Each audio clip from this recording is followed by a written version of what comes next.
The military delayed entry program. Is it good? Or is it a bust? Is it something that is helpful or just another way of stringing a person along until they can get them into the service? Hi, my name is Gary, and this is Military Illumination.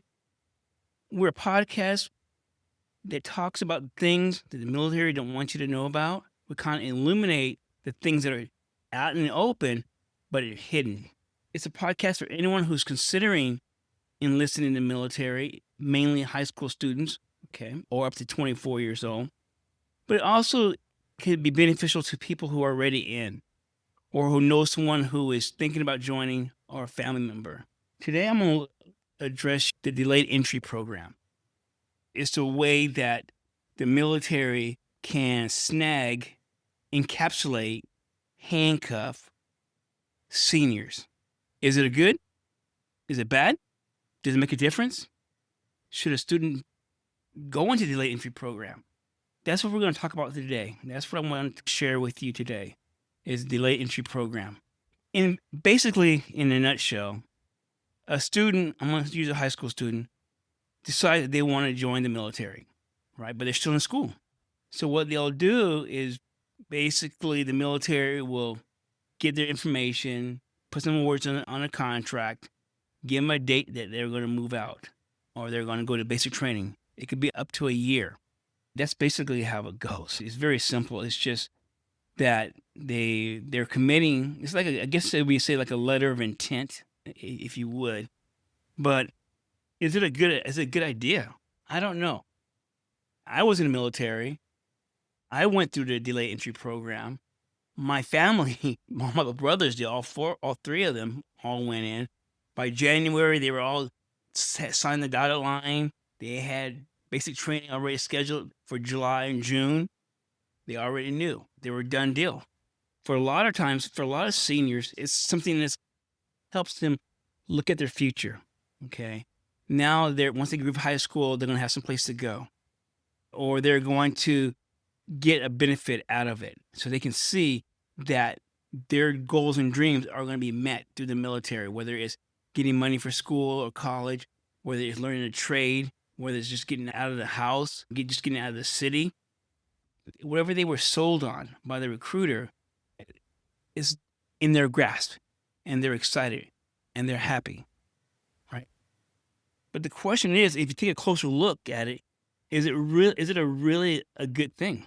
So what happens? You sign on the dotted line. You're not in, though. So let's get this fact. You are not in the military at this time, right? You're just on the delayed entry program. Delayed entry, as it mentions. You don't get any benefits. Okay, let me read. Hey, you don't get any benefits. I'm going to read on the contract, DEP Form 4, February 2025, which is in document Armed Forces of the United States. It's a contract that they'll sign. And I've talked about it extensively on my other episodes. So it says, okay, I understand that I'm joining the DEP, Delayed Entry Program, and I'm enlisting in the Ready Reserve component of the United States, if it's Army, Air Force, Marines, whatever. So you're enlisting in the Ready Reserve component. Now, while you're in, according to this document, it says you're not entitled to medical care, you're not entitled to liability insurance, death benefits, education benefits, disability retirement pay, if you incur disability, right? Yes, it says that I understand that the period of time while I'm in the DEP is not credible for pay purposes upon entry into the pay status. Okay. But just to be fair and honest, the time you spent will go towards your retirement. It says, I also understand that the period of time while I'm in the DEP is counted towards fulfillment of my military service obligation. Okay. I understand. Now, here's the kicker here. So up to that point there's no ski. The military has no, it's 100%, it's a win-win for the military, for our government. They get somebody to sign the dotted line and give them nothing, Think about that. You're tied to the Ready Reserve. Now that's something key to remember. They're giving you nothing, and you're tied to now you're in the ready reserve, okay, component of the military. Pretty sneaky if you ask me. You're not in yet. We're not giving you any benefits. We're not giving you any pay. We're not giving you anything, any credit towards your pay. Nothing. Right? But you're going to be required to check in with your recruiter, and you're going to be enlisted into the ready reserve. Now, that's something you want to really think about, because inside the same contract, it talks about that. It talks about that you could be called up to the ready reserves, even if you were on the delayed entry program. Okay, that's pretty sneaky if you ask me. Pretty I don't know what else to say, but that's the kind of government. That's the government you're dealing with. That's the military you're dealing with, right? Yeah. So it says in Section 10D, as a member of the ready reserve, to include delayed entry program in time of national emergency declared by the president, I may, without my consent, be ordered to serve on active duty, and my military service may be extended without my consent for not more than 24 consecutive months. So the delayed entry program it's being sold as you're not in, right? You're reserving yourself a spot. You're reserving the MOS that you want, okay? But you're not in. But yet you can be obligated to serve on the active duty roster if the president declared a national emergency, okay? Let that sink in. The president has already involved us in a lot of military action. It's not a war, but it's a military action. It could be a national emergency. A national emergency is what the president says it is. And there you have it. You're not in the military, pay-wise, benefit-wise, anything like that's going to benefit you, medical or anything that's going to benefit the person. But you're going to be obligated to report to active duty in the time of national emergency, which basically is determined by the government. So even though, and then you're going to be required to stay additional 24 months. You could be required to stay an additional 24 months. Okay. You got to dig deep into this stuff because, I mean, you want to know how our government is. You want to know how the military is. Look at how they treated the Native Americans. I'm not going to go into it. Genocide. I'm not going to go there. But you look at how they treated them, a sovereign nation, how they treated them. The treaties that were made and broken. That's all I'm going to say. Okay. So now here we are with the data entry program. Young person, a senior, gets into it. He's motivated. They have all kinds of things to keep you in touch with the recruiter, whether it's weekly PT thing or who gives a rat's butt. But the whole idea behind it is that they don't have their claws into the person yet. They don't have legal rights to that person. So they got to so the military has to, I don't know, the best way to say it is they have to create situations that's going to get into control. Okay. So let me recap real fast. Under the delayed entry program, a student will sign up, let's say in December, to go to basic training in, let's say, July. They're going to get the MOS that they want, right? And that's probably something they're hanging over their head, saying, if you don't get it right now, you're not going to get this job. You're not going to get this just MOS. So they play all kinds of tricks on people. But in the meantime, they get no medical, they get no dental, they get no insurance, they get nothing. They get no pay. They get nothing. Nothing for being in the delayed entry program. But you're giving up everything. You're giving up the most precious thing you have, which is your freedom and your rights. Okay? Let's think about that. The president can order a situation that is a national emergency and call these people up. Put them in basic training right away. Dang, you're done. Okay? Now let's look at I'm going to talk about two things with the delayed entry program. Two things that I would say you should consider. Maybe three. First of all, you're not obligated to do anything in a delayed entry program. You can get out. You don't have to do it. If you decided you wanted to try something else, you can walk. Just walk. Just walk. Just don't show up no more. Just don't show up no more. Send a letter to the recruiting station and just don't show up. If your eyes are open and you decided that you did not want to, maybe you did some research on it, you don't have to go through with it. A person does not have to go through with it. Remember now, there's nothing, they're not giving you anything. Military's not giving you anything. There's no consideration. There's no benefit to it. It's just a placeholder for the military to, to look at their numbers and project manpower based on what they're losing. Now the recruiter and the group command will get thoroughly pissed off. They will threaten the person. I'm not gonna go. They will threaten them. They will probably do everything up to, but not including physical violence. Right? And why were they that way? Because it's their job. Their careers are hanging on based on the recruiters going in. Their numbers will count against them. Their careers could be ruined if a person walks. So if you just Google it, how to get out of the delay entry program, do I have to join?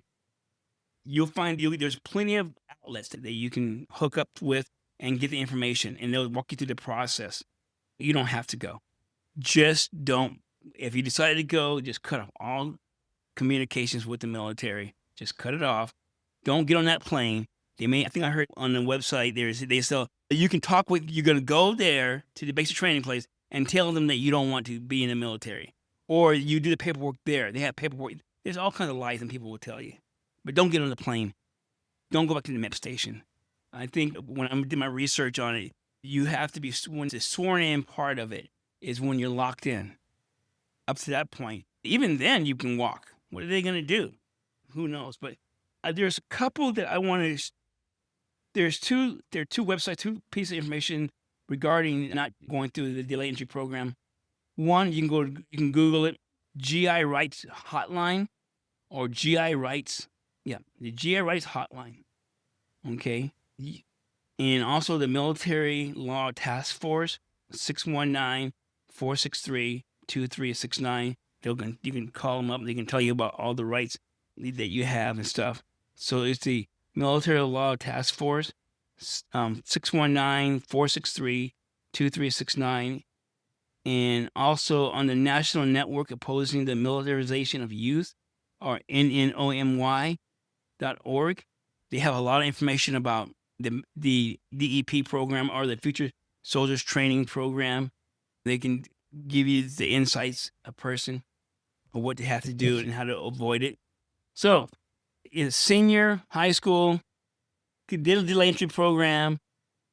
Here's what I believe is a negative or drawback to it. The delayed entry program is it ineffectively stops the person from looking at other options. It closes the door mentally to looking at other options, right? They're going to sit on their hands. They're going to say, I'm set, and they don't look at other options. That's, I think, is probably the biggest thing that I have issues with, is that it keeps you from looking at the other options that there are out there. And there are a whole bunch. For every benefit the military talks about, there's 100 types of benefits in the civilian world that does sometimes even 10 times better, right? So you go to the delay entry program. God, doggone it. It just pisses me off that how many people are going to get swallowed up by that. It's sad. And they don't look at other options. And that's what's available in colleges. You want training, you want job training. A lot of the unions, they have internships. They have apprenticeships. Kids coming out of high school, going to workplaces like Boeing, going to work to the major manufacturers, making upwards of $50 an hour. There's training. There's schooling.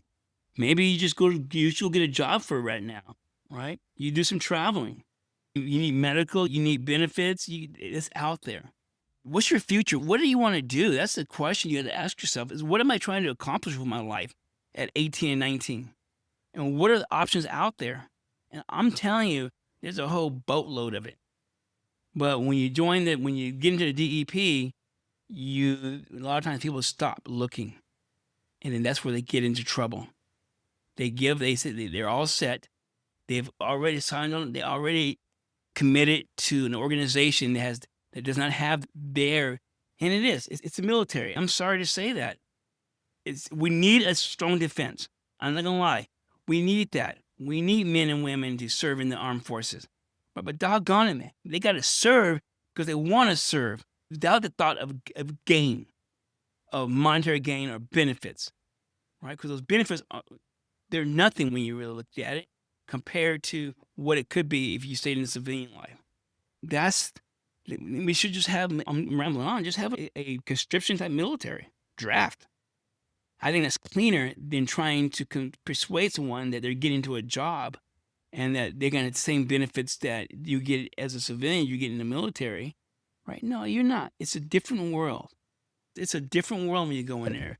Everything you know or you believe, okay, isn't in the military. It's different, okay? That's what I wanted to just talk. That's what I just wanted to say.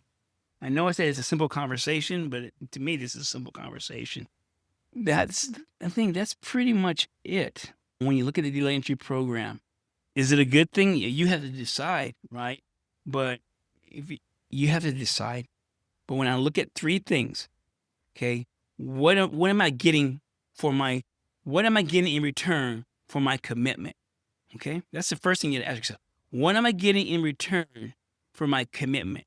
You're getting nothing, basically. I'm gonna answer a question, a rhetorical question. You're getting nothing. All the power and rights are in the hands of the military. They control it, right? Second thing is, did you give up? Have you looked at all the options that you have? Have you considered everything? Are you willing to give up 8 years of your life, of your goals and your dreams? Because yes, that's what you're giving up. They sugarcoat it once again. Here we go. By allowing a person to enlist for less than 8 years on their first enlistment. But what they don't realize is that you're in for 8 years. That means 8 years. Okay. That means if you're going to 18, you are in, they have you for until you're 26. All right. 26. Think about that. People go in there for their military benefits like the education fund, which is garbage, but I'm not going to go into that one. But you're telling me that you're going to go into the military for benefits that you can redeem 4 years later or up to 8 years later. What's the job market going to be like, right? What's the cost of education going to be like, right? The people that graduated with you and went straight into school and into the workforce, they're going to be your supervisors, right? Are you willing to give up? Are you willing just to give up your life for nothing? Your freedom for a promise of something that does not have, that isn't guaranteed. Remember that all this stuff that the military says isn't guaranteed, but you can get out. You don't have to go through with it, but you have to be stronger than that recruiter. You have to be set on your ways, but you don't have to go if you don't want to. So the delay entry program, is it worth it? Is it a benefit? Only you can consider that. Are there pitfalls? Are there drawbacks? You have to consider that also. Having been on both sides of it, I would say, for me, I should never been in. My grades, my academics ability, my goals and dreams, I should have never went in. But they got me because they said I can go to school at night. And my brothers were in, and they had office type jobs, and which basically was shift work, 9 to 5 type of work, supply clerks and that type of thing, clerk typists. Nobody told me. Nobody didn't say, hey, Gary, have you considered this? What are you going in the military for? You can do the same thing here. Get a job, work your way through college. That's essentially what I did when I was in the military. I had a job, and I kind of went to school off and on after I was in 5 years. That's a different story. 8 years. 8 years. That's what you're signing up for when a person is in the military. They make you believe that it's less than, but they have your 8 years. Read the contract. The delay entry program, they got you for a whole year. The only thing they did was give you a promise that has no guarantees. So, as you're thinking about it, as you're wondering, share with other people, do your research, look things up, Don't take my word for it, right? And you decide whether or not the DEP, the delayed entry program, is a benefit, is something good. If you value your freedom, if you value your freedom of choice, if you value your freedom of expression, if you value your constitutional rights, okay, if you value that, then maybe the military isn't for you. Until next time, I will see you later. Keep looking, put yourself first, and talk to you later. I think my next episode is gonna be about a lot of things. Gonna be my seasons. There's 19 episodes, and there's a reason for that. On my next 3 or 4, I'm gonna be recapping what I've talked about in maybe the first 2 seasons, because the recap is the foundation of everything. It's something that you really have to understand those points. Like you understand the things like the Ferris Doctrine, understand the things like the incidents of sexual assaults, the issues of sexual assaults, not necessarily by service members, but by commands against their service members. Things like the Ferris Doctrine. Okay? All of these things are essential to making a good decision about the military. So until next time, take care. Bye.